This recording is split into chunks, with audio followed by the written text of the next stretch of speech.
at 4 after the World Touring Car Championship reaches Turkey.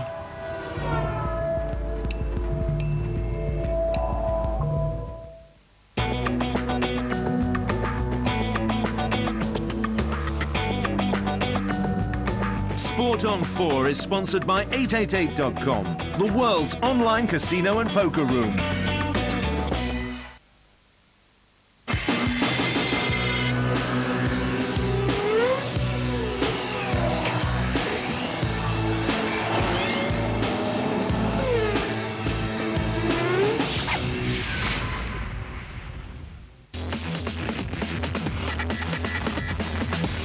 Hello and welcome to highlights of rounds 15 and 16 of the 2005 World Touring Car Championship.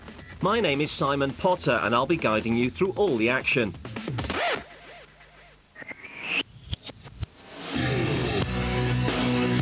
The brand new Autodome circuit in Istanbul is the setting for the 8th meeting of this season's WTCC, and the drivers will compete over 2 rounds of 10 laps on a circuit some 5,340 metres in length.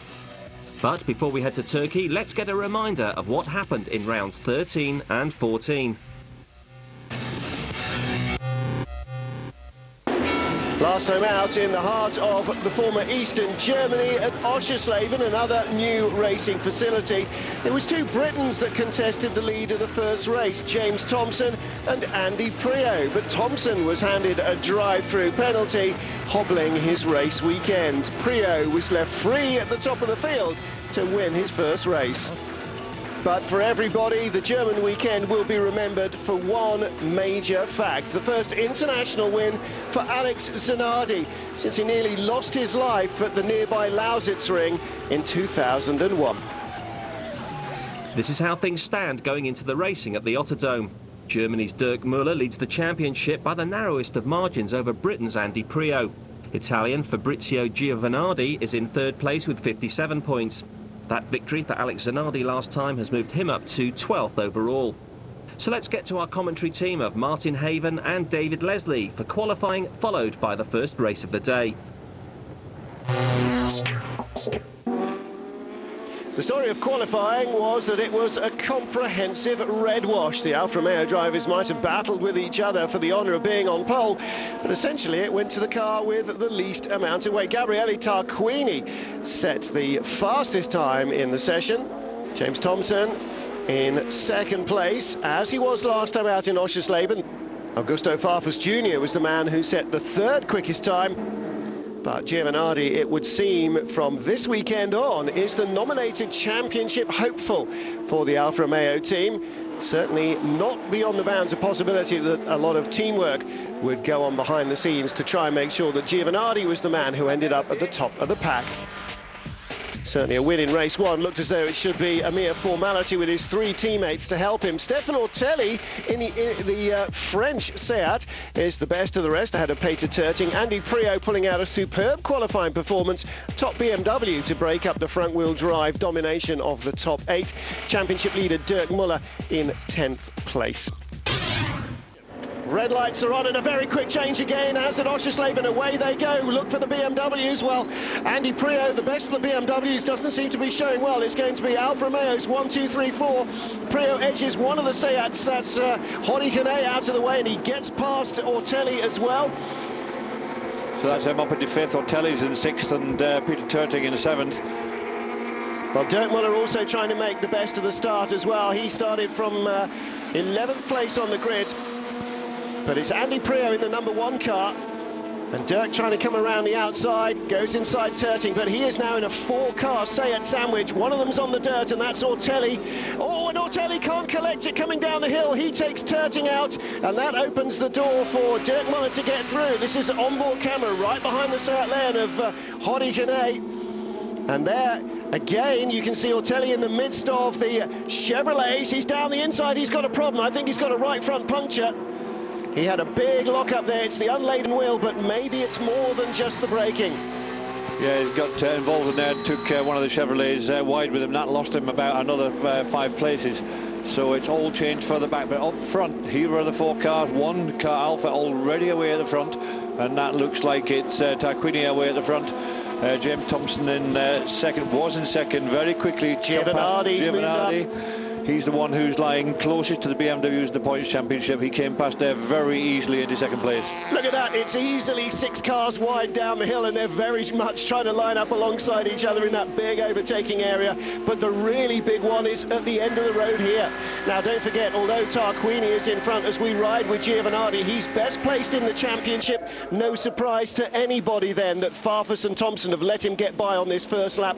Their job now, and for the rest of the season, is to defend against BMW, Seat or anyone else, and that's Enrici tangling with Rob Huff, and that looked like Jörg Müller as well, the white BMW in the middle of that. Marc Enrici, the independent BMW, tangled with Rob Huff. They both went sideways, both went off, and Jörg Müller was the man who was right in the middle of that. I think he avoided damage, but it would have cost him places. So Tarquini, Giovanardi, then the tail gunners, Thompson and Farfus, Priaulx on his own. That's race 1. Race 2, Riedel and the rest. Riedel with Hene, Antonio Garcia, Dirk Müller and Alex Zanardi. Then Alain Menu, the best of the Chevys. Stefan Ortelli said after Oschersleben he couldn't believe how robust the racing was. He's found out just how much robuster it gets when the chips are starting to go down. Have a look again at the start. Again, very quick change of lights. Must have caught a few napping. Alfa Romeo's already working into formation. Giovanardi looking at the inside from 4th of that group as Priaulx just gets in front of the Seats, and that's perhaps the most important move he'll make this weekend.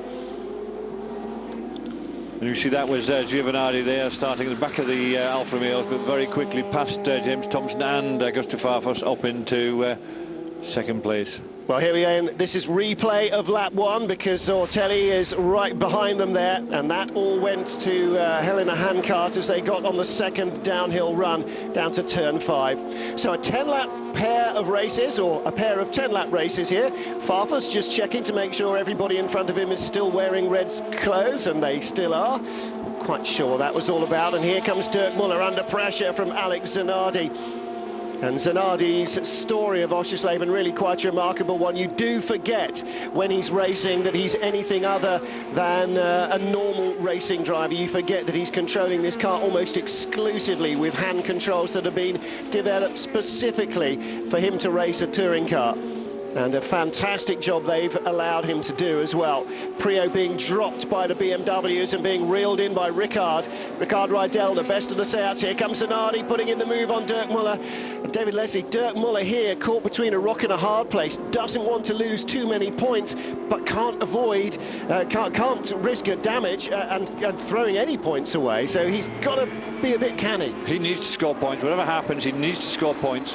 That's what it's all about for him. And there we see number 6 going into the lead. That's Giovanardi. That was ever so easy. And Tarquini just moved over to let him past. The orders have obviously come into place now in the Alfa Romeo team. They are 1, 2, 3 and 4. And from the back of that group, at the very start was Giovanardi. At the end of lap 2, there we have Giovanardi in first place. So he's the one person who's closest to the BMWs. Alfa Romeo's trying to keep as many points to themselves. They've got the first 4 places. Now you see he's come out, he's gone past ever so easy. He's come past before the first corner. Now, Monica Sips and the Alfa Romeo team have always done this. They've chosen their number 1 driver, and really quite early on in the season, everybody else falls into line behind him. To my mind, this is eggs in one basket again, a little too early. There's only 14 points between those 2 Alfa drivers as we see Funke going off in the Ford Focus. And that's a shame, Michel Funke going off there. But Giovanardi's only 14 points ahead of Tarquini, and Tarquini could still win the title. Peter Terting, after that collision when he got hit, they are changing the beam axle on his car, so he won't be either a contestant in race 1 or much of a threat to the points in race 2, and a huge off. Look at that. That's Ortelli. That is Ortelli going way off there. And whoa, he's back on again, right in front of one of the Chevrolets. Well, I'll tell you 2 things about that. We didn't see what caused it as they came over the brow, but he didn't lift either. At any stage was he lifting there? No, he was not. And look at this. This is an Alfa Romeo demonstration. All 4 of them are romping away from the rest of them. In 5th place is Priaulx, but catching him is Riedel. Riedel wants to move up. Zanardi's up next. Then Genet with a little new car. No, sorry, it was Garcia, then Genet. And then Zanardi in front of Dirk Müller. Top independent Carl Rosenblad in the BMW, ahead of the factory Chevrolet of Alemanniu, flapping a bit of bumper. And again, Giovanardi Tarquini for Gabrielli to be asked this early. Don't forget, he was champion just 2 seasons ago. To be asked this early to subjugate any chance of winning the championship to Giovanardi, as long as Giovanardi is healthy, big mistake.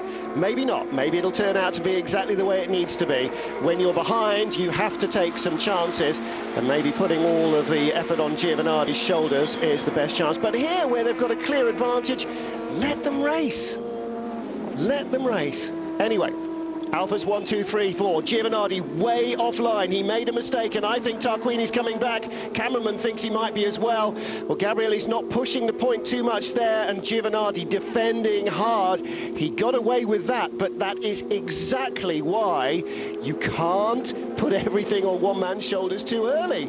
Giovanardi could have put the thing in the wall there. All right, then, sure, Tarquini would have been free to race, but if it had been race 2 of the thing, that might have been a different matter. Priaulx on his own in 5th place. David, I think perhaps you agree a little bit more with Monica Simpson with my ramblings, that maybe now the time has come to bite the bullet and get on with it and favour one man to beat the BMWs. Yeah, they're certainly a long way through the championship. There's only 3 meetings left, including this one. So you've got 2 races here at Istanbul, 2 races in Valencia and 2 at Macau. So that's what you've got to do. You've got to now make a decision who you're going to back. Well, there's only one person to back, really, and that's Giovanardi. He's got 57 points. Next Alfa Romeo driver up is Tarquini on 43 points. It has to be Giovanardi, whichever way you look at it. But there are 60 points on offer, and the championship leader's only got 69. I mean, starting from a standing start now, if you won every race and the championship leader didn't score, you'd very nearly overhaul him before the end of the race in Macau. I mean, it's too small a gap. But no, because if you look at what's happened so far, we've had 14 races, 9 different winners. Nobody's scoring lots and lots of points. Everybody's having a very, very hard time. Nobody's going to get 60 points in the last 6 races. You're going to get the maximum, probably about 35. So you've really got to go for what you have to go for now. And when you had 1, 2, 3, 4 on the grid, it was a very easy decision to be made by Monica Sips. She had the front 2 rows. Those cars have been faster all the time. Front-wheel drive cars much quicker than rear-wheel drive BMWs. And it's only Andy Priaulx who made a very good start and got himself in front of those 2 Seats. Actually went through between them off the start line and got himself up into 5th place. And that's why he's there. And that's the only reason he's still sitting there. On board with Alex Zanardi. Down to the extreme left of the picture, you can see the gear lever, that one thing in front. That's a brake lever. Into the pits comes the 42 BMW. And this is going to be very, very important for the championship. Jörg Müller, well, coming in here now, effectively, I think, is going to be out of the championship running. We saw him in the middle of that incident earlier on that took out Enrici and whoever it was, Rob Huff. And I wonder whether he did get collected by somebody there. That certainly looked as though he was going in to get some damage sorted for race 2. Yeah, these guys, what they've got to do is they've got to be out for these races. They've only got 15 minutes between them. So if you have a problem in race 1, you really need to get yourself back into the pits and get that car fixed in plenty of time to be able to get out in race 2. And that's what they're doing. That's what Peter Turting's Seat is also trying to do. So they need to get themselves back out there. But here we are. You can see the Seats now of Genet, Chase and Rydell.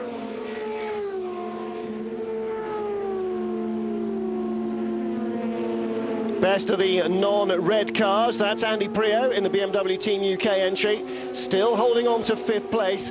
And I think, like at Valencia last year, the rear-wheel drive cars really with a big shock here at to how quickly the front-wheel drive cars have been going. But it's particularly the Alfa Romeos, and I'm still going to wait for somebody in Alfa Romeo to say, well, the BMWs have got better performance than us, blah, blah, blah. Antonio Garcia right behind Andy Priaulx for the best of the rest in the second race going on here. So Priaulx and Garcia, 5th and 6th at the moment. And Garcia will certainly want to get past Priaulx with this. Jörg, who's come in, obviously very disappointed to be in the garage and having the car fixed. But back in 5th and 6th place, you've got Andy Priaulx and Garcia. And Garcia really will want past Andy. He won't want to sit behind him and leave him there. I don't think there's the same sort of BMW tactics, remembering the Alfa Romeo all for one team, whereas for BMW there's 3 different teams out there. There's Team Italia, you've got the Works team, and you've got the Andy Priaulx team run from Belgium. So it's quite a bit different, the team tactics within the BMW camp. Might be slightly different if Dr. Mario Tyson was hanging around in the pits this weekend, but I don't think he is, as he was at Oschersleben. You see, when the big boss is around, the man who can get you fired with the heartbeat, then perhaps Garcia might just be holding station. Garcia, though, has got his own eggs to fry. I mean, he's never going to win the championship from 7th position where he is now, but he's tied on points with Tarquini and Rydell. So obviously he doesn't want Tarquini to get too far away. He's got Rydell in his rearview mirror. So for his, sake of point scoring, never mind actually being further up in the order, he wants to get ahead of Priaulx. Rydell has got his own fish to fry as well, though. He has got Hene right behind him, so the battle for the best Seat is there. And behind them, of course, Zanardi. So looking to get into 8th place by the end of the race from his current 9th spot. Time to take a quick break, but we'll be back shortly to see the conclusion of race 1.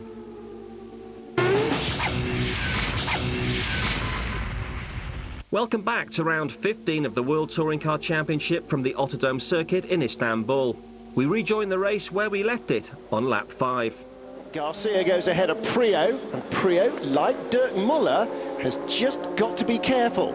He's got to score points. He's got to stay out there, keep out of trouble and keep scoring points. This is a man who keeps getting into trouble. New to the championship at the last meeting, Oschersleben. He said he found it very robust and very difficult at the first race meeting. I think he's found exactly the same thing here at the second meeting. I spoke to him a little bit between the two races, and he was saying how difficult it was. He was going to come back and drive a little bit more aggressively, but I think that aggressively hasn't helped him too much. He's still ended up with some damage. He's still back in the pits.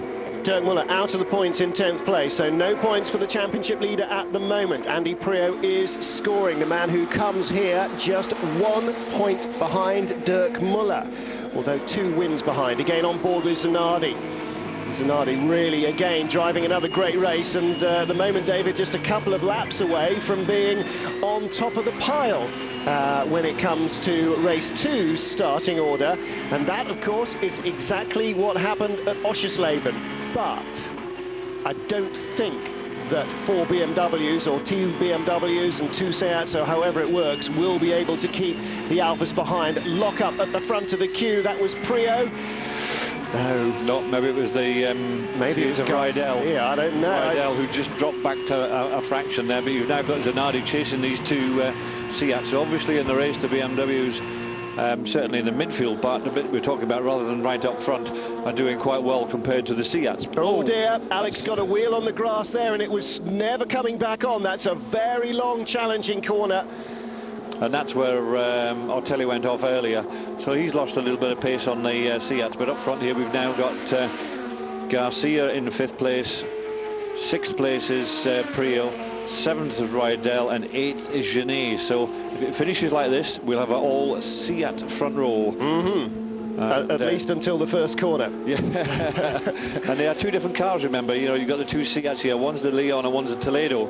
And the older Toledo is, Andy's locking that thing up all over the place. He really is trying very hard indeed. I wonder whether the setting is quite what he wants from it. He did 10 laps in practice, whereas we know that a number of the Alfa Romeo drivers, for instance, only doing 5 or 6 laps, just used 1 set of tyres and have got a fresh set for race 1 and a fresh set for race 2. There's other things going on at Seat with regard and Chevrolet rather, with regard to keeping new tyres, not even for this race meeting, but for free practice when they get to Valencia. But the practice of using just 1 set in qualifying to keep 2 fresh sets for the race is a very common one, and it seems, I think, that the Alfa Romeos, unchallenged at the front, have been best able to do that. Giovanardi running away, Tarquini 2nd, 3rd Thompson, 3rd Farfus, 4th Thompson. But at the moment, David, there's absolutely nothing at all to challenge the Alfa Romeos. Giovanardi can just do what he likes out front, except make a mistake like he did earlier, because if he makes another mistake, I don't think Tarquini will be forgiving twice. He'll be going, right, enough of these, I got now. Yes, they very much want to be top dog within the Alfa Romeo team, but it looks as though Giovanardi was struggling to start with and couldn't get away from them, but now he's managed to break away from the other 3 Alfa Romeos. So you've got the 1 Alfa up front with Giovanardi, then you've got the next 3, you've got Tarquini, Thompson and Farfus. But catching them, or it looks as though it's catching them now, is Garcia. He's slowly reeling in the 2nd, 3rd and 4th place Alfa Romeos. So it's a 10-lap race. We've done 7 laps already, so we'll have to see in the last 3 laps whether that Garcia can actually pull himself up to the back of those Alfa Romeos. Pretty sure he ain't going to get past very many of them, but he'll be working very hard. He's seen his teammate win a race. Last time out, Zanardi won at Oschersleben, and Garcia will be feeling that, really, he should be winning as well. So he'll be wanting to be the top BMW, and not only that, he'll be wanting to try and win the race outright. Well, I think that's absolutely right, and certainly at the moment, he's the man on a mission, and so too the recovering teammate, Alex Zanardi.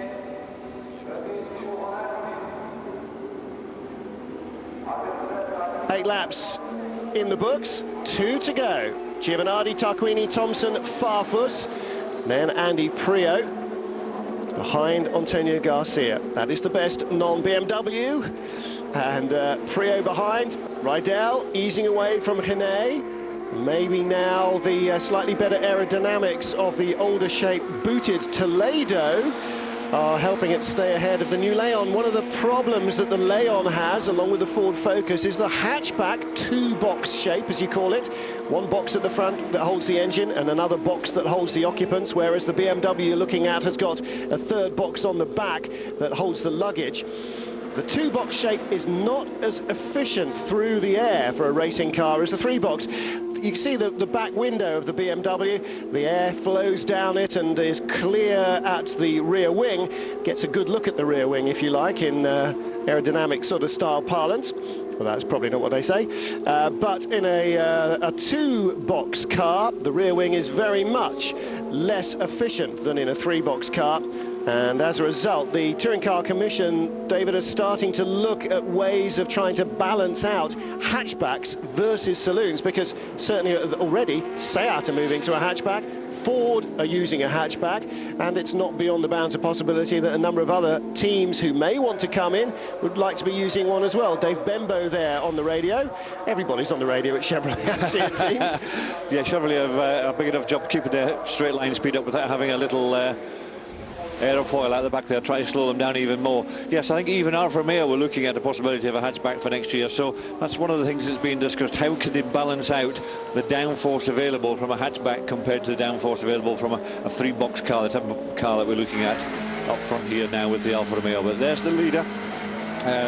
Giovanardi's coming round now, just about to start his last lap, I would think, and that'll be right behind him before Alfa Romeos, but not that far behind is Garcia. This Garcia 1 second behind Farfus, only 1 second now. He's closed the gap down, so as the race has gone on, it's turned out that the BMWs are an equal match to the Alfa Romeos, but not on sheer speed, not on new tyres, and with them being at the front, they have romped away with it. When it starts in the second race and they're a little bit further back, you're talking about 5th to 8th place on the grid for the Alfa Romeos. If they carry on as they are now, then it might be a little bit more difficult for them to get past people like Garcia and Priaulx, who will be starting in front of them. Not to mention, of course, Rydell and Genet, and Rydell can be one of the most difficult people to pass. Absolutely right. All mistake from Garcia, and Priaulx will take those 2 points. Thank you very much indeed. He moves up to 4th place, so no longer then any challenge. Why is he weaving the BMW, David? It can't possibly be for the reason that you weave a racing car. No, I think he had that little bit of it off and got some dirt on the tyres, and I think he's just checking to make sure he's got the grip that he should have, and not the fact that he doesn't have any petrol. I'm sure that's not the case whatsoever, and he'll just be checking to make sure, he's already been off the circuit, he's been on the dirt, give it a little shake to make sure he's there, and he's still there. He's in 5th place, but Tarquini, bit of mess of it. That's a big mistake. Right front puncture. I think that's flat. That was definitely looking flat. He's going a long way off, and it doesn't look as though he had a back screen in there. Right, looks like the rear windscreen had gone out of that car. He was so close behind Giovanardi coming down the hill. I was about to point out, look how much he's right up behind Giovanardi, just to say, I could have won this, and you know it, and I know it. And there's debris all over the track. That's another tyre gone. That's Farfus. That's Farfus, and it's falling apart for Alfa Romeo. But not Giovanardi. And now, that's the kind of stroke of luck that you really need. But Tarquini and Farfus, both with burst tyres? And we've seen in warm-up that Tarquini had the same problem. There's the check. It's like on the last lap, we lost 2 of the Alfa Romeos. So Giovanardi wins it from Thompson in second place. Third, big smoke from Giovanardi's car as well. Monica Sips, hello, where's the rest of my cars? Giovanardi, what's he doing on the grass on the slowdown lap? He can't have a tyre going down as well. 2 right front punctures on the last lap from 2. It's like you're driving McLarens. The same, Williams is the same puncture on the same lap. So let's have a look again. You could probably have heard Farfus's tyre blowing from the grandstands. I think it obviously went instantly and dramatically. And we did see all the bits of rubber flying off it at the time, and he's trying to get himself back to the finish to cross the line. He needs to cross the line to get a finish. Once he's done the line, there we are. Tarquini, same deal. Exactly the same thing. Tell you what, that is 10 busy minutes for those mechanics. Oh, they'll be loving that. Giovanardi and Thompson. Priaulx, incredibly on the podium. Garcia 4th. Rydell, Zanardi, Tarquini, and Farfus on pole. I told you it was too early to give all the points to Giovanardi. Tarquini will be on the outside of the front row. See, I was right all along. Dirk Muller 9th. I wonder how close he was at the line. Alemenu 10th. Carl Rosenblatt, top independent, ahead of Giuseppe Ciro. Mark Enrici, despite that spin on the independents podium as well. And Tommy Coronel, all at sea. 5 laps down, he didn't even finish the race. Well, drama indeed here, but it's a win for Giovanardi, and for him, that's all that matters. That's how the championship has changed. The face of the championship changed a very different way last time out when we were at Oschersleben. Alex Zanardi claiming his first international win since his horrific Champ Car accident. Time now for the second race of the day, and remember that the top 8 finishers from the first race start in reverse order at the front of the grid for this one. So let's get back to our commentary team of Martin Haven and David Leslie. The red lights are on, away they go, another quick start. Let's see how the BMW of Andy Priaulx fares from 6th on the grid. And Alex Zanardi, can he get past? No, Zanardi dives in with Antonio Garcia behind him. Priaulx will be down in 7th place, so he's actually lost a place away from the grid. Very unusual for the BMWs. And here come the Alfa Romeos on board with Giovanardi. Thompson's already got by Priaulx. Giovanardi's right up behind our new championship leader. This is not looking good for the Guernseyman. Giovanardi right inside him, heading down the hill. It's Tarquini and Farfus leading from the 2 Ravaglia-run BMW Italia Spain BMWs. Well, hosts of Seats and Fords among the Chevrolets and the independents further back. But at the moment, it's Farfus from Tarquini on board again with Giovanardi, and they've got past Andy Priaulx. Well, David Leslie, already the Alfa Romeo showing the sort of pace they demonstrated in race 1, but critically, the BMW's not starting well enough to even get past 2 Alfas in front of them. I was sure that Zanardi should have been a shoe-in for the first corner lead. Maybe the hand controls just don't allow him to get off the line quite as sharply as he'd like. And here comes the challenge from Rydell. He's trying to come back past Antonio Garcia, who got away from him at the start. Rydell back in 4th position in the Seat. Yes, he made a good move there. He was quicker out of the corner beforehand and pulled over. And as much as Garcia tried to keep him back and try to block him, he was going through. And that's Garcia now with 2 Alfa Romeos right behind him. That'll be Giovanardi and Thompson really putting the pressure on now, because these Alfa Romeos, they know they're quick and they'll be wanting to get up there. And Farfus and Tarquini having a battle up front. Tarquini says, I'm in the pecking order now. I want to be at the front, and I'm going to be at the front until Giovanardi gets there. So they're having their own little push and shove battle, but there we are. It's Thompson trying to get past Garcia and having to just give way a little bit. So Thompson just ahead of Giovanardi at the moment. Well, I think Giovanardi letting Thompson do the donkey work, lever everybody offline. Once Thompson gets inside, Giovanardi will get inside as well. And of course, the added bonus is that Garcia can't defend left and right as well as he can defend just one side. There is the 43 car of our erstwhile championship leader, Dirk Muller. Is he going to get a place back from Alain Menu? Yes, he is. So he moves up in front of Menu. Right behind them, top independent Giuseppe Ciro, whose BMW is looking as quick as any of the full proper BMW BMWs, if you like, in front of him. The Schnitzer cars, the RBM Team UK car, or the Ravaglia BMW Italia Spain cars. But still, Giovanardi is right in here. He was right behind Zanardi there, and I think that once Thompson got pushed out of the way, then Giovanardi said, well, OK, you've had a go, you can't make it, now I'll have a go, and he took that place over. And Giovanardi isn't afraid to use the wing either to get by Menu, with Ciro inside him. Ciro's really all over the back of the Chevrolet. Chevrolet now with a very big dent in the door as well from that contact with the independent Ciro. It was Nicola Larini who got tagged by Mark Enrici in the first race and spun off at high speed. But did you see the way that Gabriele Tarquini shouldered his way past Augusto Farfus despite that damaged right front wing? He edged him out with tank tape there. I don't know what the Italian phrase, oi, out the way, but he was certainly using it. Rob Huff a little further back behind Mark Enrici. There's Andy Priaulx behind the Alfa Romeos and only just in front of Dirk Muller now. So it's going to be honest, pretty even between them, but Giovanardi is looking like the man most likely to reap the rewards here. Farfus having a look at Tarquini. I don't think that'll go down very well if he does. And between Garcia and Zanardi, still Ricard Rydell in fourth place. Alain Menu just ahead of Giuseppe Ciro. And it'll be annoying him that he can't stay with the group in front, and he has to worry about the pesky independent BMW in both his mirrors and halfway up his exhaust.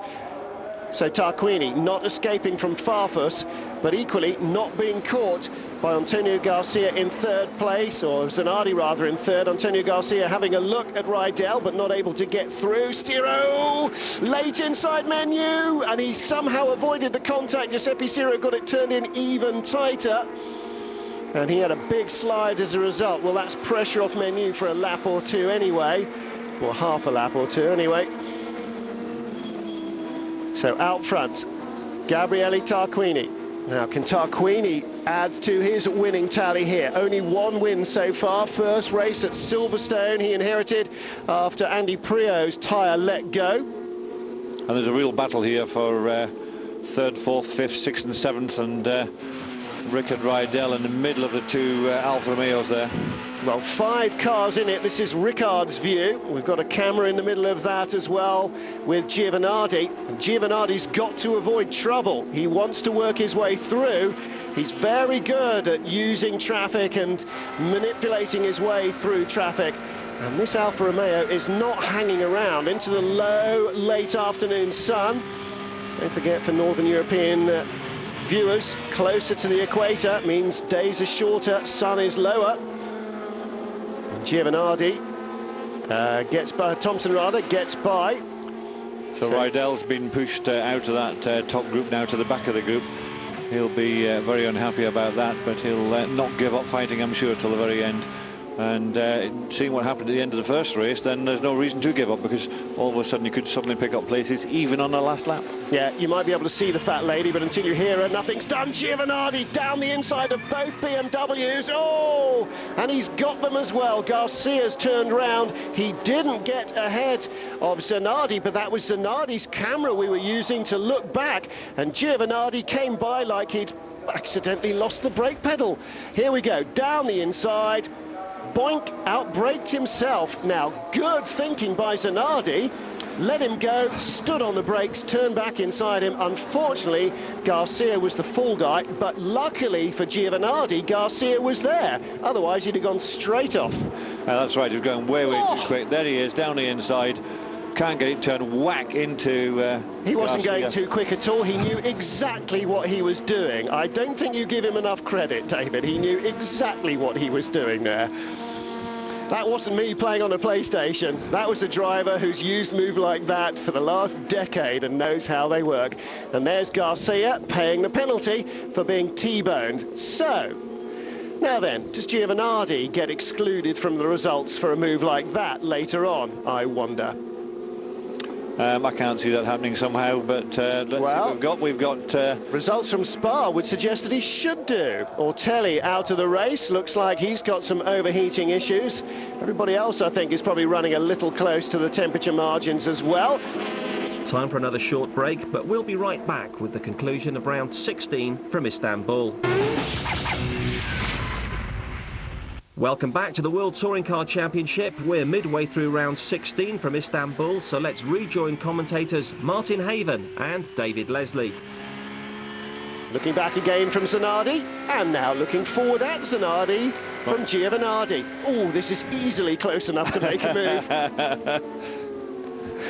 Facetious, moi. Now then, Dirk Muller has moved up the order and is ahead of Andy Priaulx, and that shows how badly Priaulx's having a time of it, how bad a time Priaulx is having of it at the moment, because Dirk Muller is in the points and Andy is not now. Yellow flags are out. Is that from Garcia's car last lap? I think it probably is. Oh dear. Giovanardi's outbraked himself and Thompson has been obliged to go through. So Tarquini clearing off, Farfus facing backwards and rear gunnering. Zanardi still third. James Thompson fourth ahead of Giovanardi. Yes, no, yes, still. I don't think Giovanardi went through there. Hard to see in the sun. Sixth then, Dirk Muller. And just as we were about to see that Andy Priaulx had gone down to eighth, quick look at Stefan Ortelli. Baptism of fire continues in World Touring Car Championship. So Dirk Muller with Rickard Rydell all over the back of him. And Giovanardi, quelle surprise, finds an easy route past the inside of James Thompson. Wow, all action here, and still more than half the race left. Dirk Muller, Rickard Rydell chasing the two Alfa Romeos, or with the two Alfa Romeos, David, although Tarquini and Farfus have cleared off, there's a very good battle going here. It seems if you can engage the Alfas, it's a little harder for them to escape, except now, of course, James Thompson will be running at 99.9% of capacity, whereas Giovanardi will have shifted into overdrive and be running at 110% of capacity. Thompson will be doing his very best to hold off Dirk Muller for the rest of the race in loyal teammate mode that he's been used by Alfa Romeo for the last 2 seasons, to allow Giovanardi to try and escape from the man who led the championship coming here and try and close the gap to the BMW drivers who stand atop the points. Round 16 of the World Touring Car Championship at Istanbul, and this is Fabrizio Giovanardi being passed by Dirk Muller. So Giovanardi's chances of getting away from the BMW drivers, who were behind him but ahead of him in the points, seem to have disappeared in the last lap. James Thompson is still in front, but it must have been a mistake from Giovanardi that's dropped him down behind Dirk Muller, and now Andy Priaulx sees some sniff here, because Muller and Giovanardi and Priaulx are the top 3, the only 3 realistically likely to win the championship. Priaulx in the red, white and blue BMW behind Rickard Rydell, following this car, Rydell in the Seat. And they are all just struggling around at the bottom of the points. Gabriele Tarquini leads from Augusto Farfus, miles away now. What, blimey, 3.5 seconds back is Alex Zanardi in third. Fourth, James Thompson. Fifth, Dirk Muller. Sixth, Fabrizio Giovanardi. Seventh, Rickard Rydell. Eighth, Andy Priaulx. Then ninth, Alain Menu, the thorn in Andy's side at the moment, the Oxford-based Swiss. On board with Giovanardi. Yeah, Giovanardi's obviously, while we were away at that break, had a mistake somewhere and dropped that position to James Thompson, and James has sort of cleared off and left them. And he's leaving Dirk Muller and Giovanardi to fight it out between themselves. They're obviously second and third in the championship, and they'll be quite happy to be where they are, because first in the championship points is right, well, not right behind them, but 2 places, but more than 2 places behind now. Oh no, he's been passed by Menu, so he's out of the points now, Andy Priaulx, and that's going to be very, very important. He must get by the Chevrolet, because he can't rely on all the Alfas blowing tyres at the end of the race. He's now got Giuseppe Ciro, the privateer, behind him as well, and we saw what a tough time he was giving the factory cars in the opening laps of the race. Looks like he's giving Andy's car just as tough a time of it as well. Yeah, Andy was right on the back of the Seat of Rickard Rydell, and then I'm not sure what happened, whether Menu sort of went down the inside or somehow or another managed to make a pass on him. But it certainly split Andy away from Rickard Rydell's Seat. Had he still been stuck on the back of that, then it would be a good place to be to simply watch what's going on. But up front, we've got Tarquini out front with Farfus following him. Again, a very decisive display by the Alfa Romeos. Oh, here comes Farfus. This is where Tarquini eased his way past him last time. Well, earlier in the race, not last time round. Alex Zanardi, third place. Great onboard shots with all the hand controls on his car. And after a win in race 2 at Oschersleben, from 3rd on the grid, I really fancied he might have had a chance of at least leading this race from the 2 Alfa Romeos in front of him. But David, 2 very quick changes at the start in race 1 and race 2, and I think that time Zanardi just wasn't quick enough with the gun, and the Alfa's got away right from the start. That's right, and there's nothing to do to touch them, because all week they've been very quick here. They've been on top of the timesheets majority of the time, and certainly when it matters, when it comes to qualifying, when they were 1, 2, 3 and 4, and it looked like they were going to have a clean sweep in the first race until they got their tyre punctures. So there's no guarantees between these 2 cars, who both had punctures in the first race, that they're going to get to the end of this race in 1st and 2nd place. And it's very much, you've really got to wait until that checkered flag falls to be sure that this is what's going to happen. But you can see there in 3rd is Zanardi, 4th is James Thompson, 5th is Dirk Muller. He's pulled away now from Giovanardi. Then you've got Rydell, then you've got Menu, then you've got Priaulx, and Giuseppe Ciro is next up behind Andy Priaulx. But that Chevrolet's got a few dents in the side of it as well, so... And the back. Alan Menu's been... roof looks clean. Fairly aggressive in trying to get that point for Chevrolet. Chevrolet have scored 1 or 2 odd points this year, finishing in sort of 7th and 8th place. 45 they've got so far this year, a grand total, and of course that includes big points in Puebla in Mexico in the first race, but still 45 points compared to the 193 of manufacturers leaders BMW shows you just how hard it has been for them to get in. Race leader Gabriele Tarquini, right behind him Augusto Farfus Jr. Tarquini of course started on pole for race 1, but because of the way Alfa Romeo team orders, because of the way the team is uniquely funded, as they like to say in other broadcasters, Tarquini was asked to shuffle Fabrizio Giovanardi to the front, which he duly did, and would have finished 2nd if his tyre hadn't blown on the very last lap of race 1. As a result, he finished in 8th place and ended up, or 7th place, ended up on the front row of the grid. But Alex Zanardi here in 3rd place started race 1, let me see, on row 8 of the grid. So he was 17th on the grid, and 15th on the grid rather, and 1.7 seconds slower in qualifying than the man who's, what, 3 seconds ahead of him on the road at the moment, Gabriele Tarquini. Qualifying is quite a useful indicator sometimes, but it doesn't tell you everything you need to know about the race, because at 1.7 seconds a lap, Tarquini should almost be lapping it, well, not quite, but be out of sight long since. Well, sometimes what happens is that things go wrong in qualifying, and we've seen that. We've obviously, looking at Zanardi now, we see obviously didn't have the right setup on the car, or it wasn't working the way he wanted it.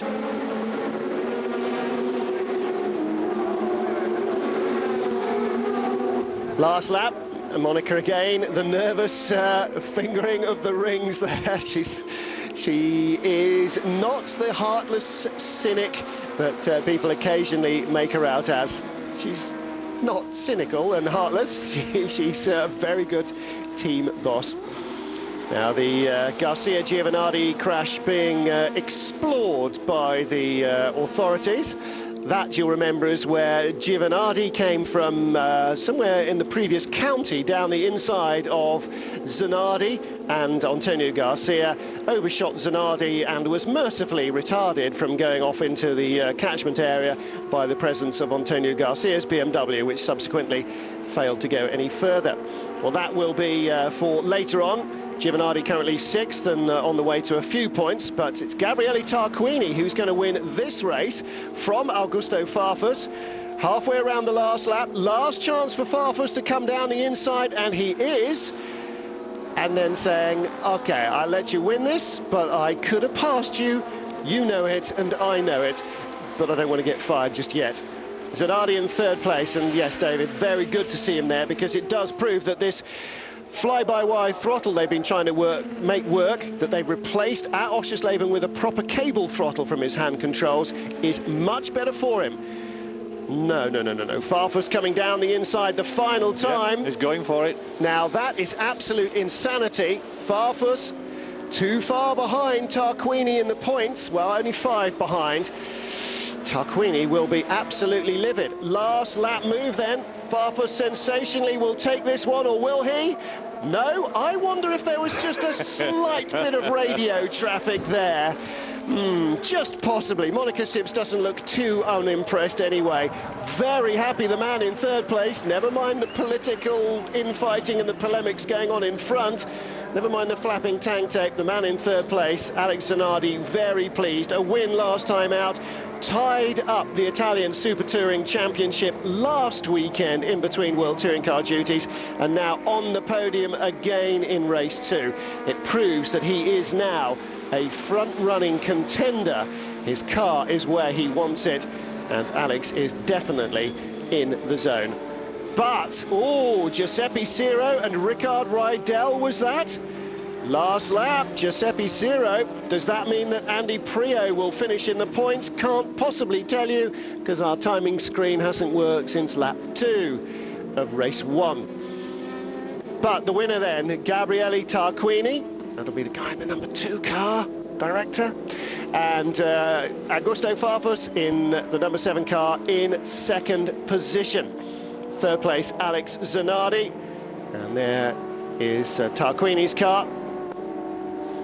The tank tape special.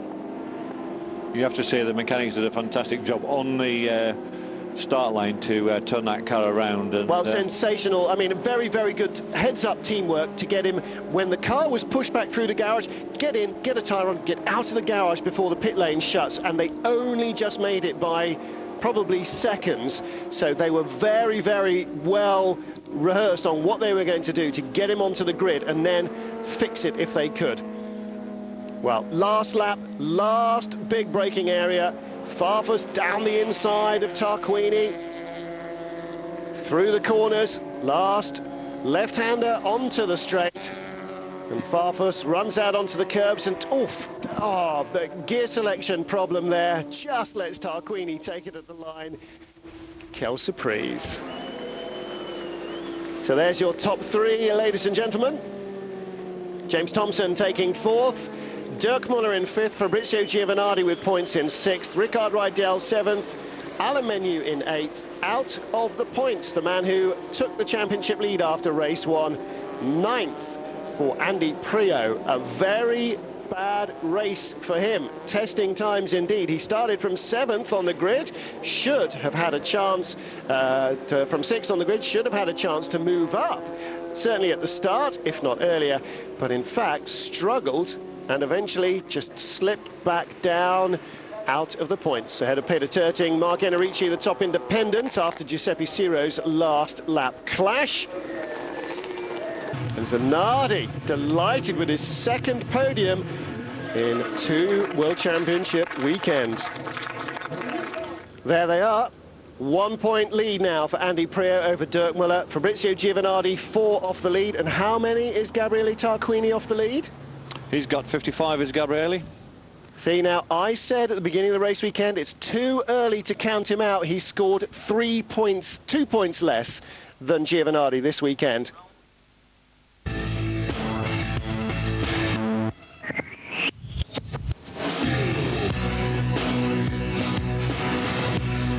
The next 2 rounds of the 2005 World Touring Car Championship will be held in Valencia on Spain's Mediterranean coast, where Britain's Andy Priaulx will be hoping to defend his slender 1-point lead over Dirk Muller in the drivers' standings. Be sure to join us for that one. Until next time, goodbye. French football's on the way. Lyon go to Nantes for a much-anticipated clash in Le Championnat.